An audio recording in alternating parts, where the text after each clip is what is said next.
નમસ્કાર ખેડૂત મિત્રો, આપ સૌનું સ્વાગત છે ખેડૂત વેધર અપડેટ 24માં.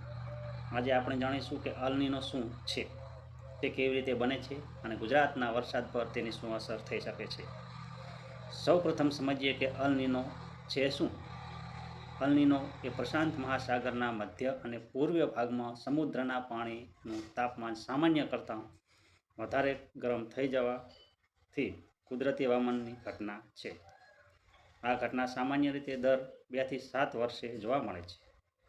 સામાન્ય સ્થિતિમાં પ્રશાંત મહાસાગર પર પૂર્વથી પશ્ચિમ તરફ વેપારી પવનો ફૂંકાય છે, જે ગરમ પાણીને પશ્ચિમ તરફ ધકેલી રાખે છે.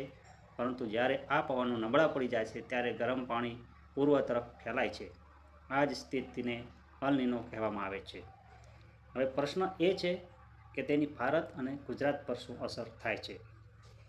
અલ નીનોના કારણે ઘણી વખત ભારતીય ચોમાસું નબળું પડી શકે છે. વરસાદ ઓછો અથવા અનિયમિત થઈ શકે છે. કેટલાક વિસ્તારોમાં લાંબા વિરામ પછી વરસાદ આવે છે, જ્યારે કેટલાક વિસ્તારોમાં સામાન્ય કરતાં ઓછો વરસાદ નોંધાઈ શકે છે. પરંતુ એક મહત્ત્વની વાત યાદ રાખવી જરૂરી છે કે અલ નીનો હોય એટલે ગુજરાતમાં વરસાદ ઓછો પડે જ એવું નક્કી નથી. ભારતીય મહાસાગરની સ્થિતિ, અરબી સમુદ્રની ભેજ, લો પ્રેશર સિસ્ટમો અને અન્ય હવામાન પરિબળો પર વરસાદની અસર રહે છે. ખેડૂત મિત્રો માટે સલાહ એ છે કે હવામાન વિભાગની આગાહીને નિયમિત અનુસરો, વરસાદને ધ્યાનમાં રાખીને પાકનું આયોજન કરો અને પાણીના સંગ્રહ પર ખાસ ધ્યાન આપો.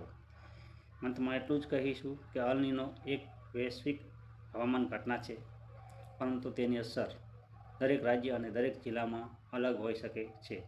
તેથી સત્તાવાર હવામાન અપડેટ પર વિશ્વાસ રાખવો ખૂબ જ જરૂરી છે. જો તમને આવી જ હવામાન અને કૃષિ સંબંધિત સાચી માહિતી ગમતી હોય તો અમારી ચેનલ ખેડૂત વેધર અપડેટ 24ને સબસ્ક્રાઈબ કરો.